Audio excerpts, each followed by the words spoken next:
Hello, everybody, and welcome here to the Wine with Jimmy channel. Thank you so much for clicking by. As you know, this is all about wine education. So if you are really enthusiastic about the world of wine, you'll find the information you need about numerous topics in the world of wine, like regions, countries, grape varieties, and many, many other bits and bobs.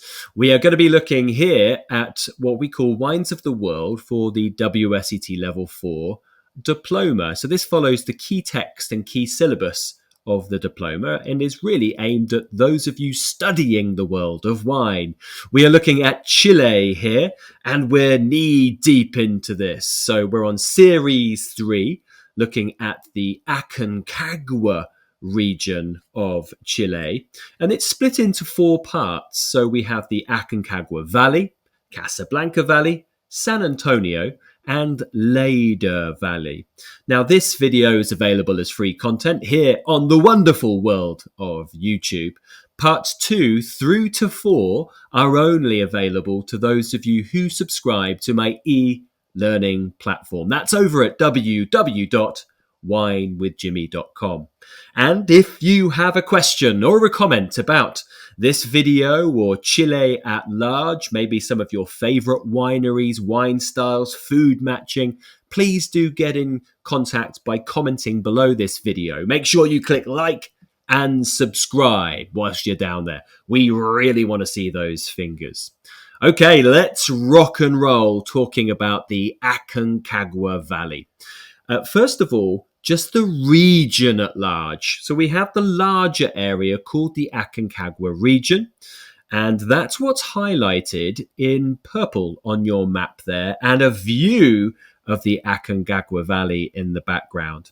So Aconcagua, the region, has three important sub-regions: Aconcagua Valley, San Antonio, and Casablanca, but we'll also talk about Lleida as well.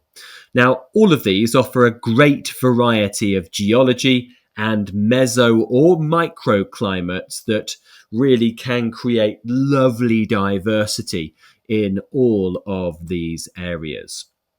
And let's talk a bit about the etymology. The Aconcagua Valley, to begin with, the name of it, Aconcagua, comes from Mount Aconcagua. You'll see just there on your slide. This is nearly 7,000 meter tall mountain. That's very high indeed. And it sits on the eastern end of the Aconcagua Valley. It actually lies within Argentina. It's in the Mendoza province, and it's about 70 miles from the border of Chile. But it's a significant mountain and the highest peak that we have in the Americas, and it directly contributes to the terroirs found in the valley below. So the valley itself, so the source of the Aconcagua River, which creates the valley, is from the mountain as it goes from east to west. The geology that we find here, so the soils of the Aconcagua Valley within the Aconcagua region are predominantly rocky, and that provides competition for the root systems. That's very much a characteristic which is desirable for producers of Cabernet Sauvignon, something quite similar that we find in, say, the left bank of Bordeaux. Stones on the surface of the soil prevent sunlight from evaporating moisture. So that's a real valued commodity in the hot climate that we tend to associate with that, certainly the central part of the Aconcagua Valley. So now the valley itself, so we're about 100 kilometers in length in total. Please do ignore that it says 100 hectares under vine just there. But the valleys runs between the slopes of the Andes in the east and the Pacific Ocean to the west. Many wine-growing areas are very much linked to the river, the life force of the region. as the water itself brings fresh meltwater and mineral-laden silt down from the Andean peaks and providing very significant amounts of irrigation. The central part of the Aconcagua Valley is very hot and dry, where vineyards along the Pacific coast are some of Chile's coldest, and that's where we find generally white wine production being found. There is a distinction between the Andes subzone, the Entre Cordilleras subzone, and the Costa subzone. And we're going to talk about them in the next few slides. So let's go on to those. So first of all, we're going to actually go to the middle area, start right smack bang in the middle of the Aconcagua Valley. So this is the Entre Cordilleras that you'll see written on your screen. This is hot and dry, but it is moderated by a high diurnal range. Rainfall is only about 250 millimeters per year here, although this is greater than some of the northern areas like Limari, Elqui, and Choapa. The number is still quite low, 250 millimeters, so irrigation certainly is essential. The reputation of this central part of the valley is really on the ripe, full-bodied red wines with high levels of alcohol and structured tannins, particularly from Cabernet Sauvignon and Merlot. But look out also for Carmenere and Syrah on the rise. But producers are also looking to produce some fresher examples from here with lower levels of alcohol, and they're starting to move away from the valley floor to cooler sites on the valley sides, and that tends to be at the eastern and western ends of the valley. Now, we generally have smaller production numbers here, mid to premium priced.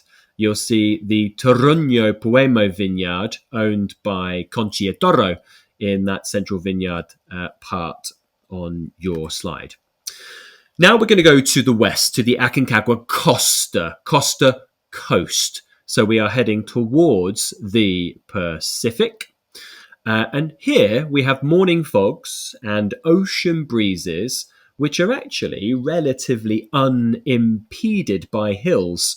So this creates conditions that are ideal for producing fresher white wines, typically from the likes of Sauvignon Blanc, Chardonnay, but also there's some nice Pinot Noir here, and even some really red-fruited, white peppery Syrah in this area. Vineyard plantings mostly date here from the mid-2000s or later. Errázuriz, fairly easy to say now-ish, but harder when you've had a few, has over 230 hectares. We also have Arboleda that have about 113 hectares.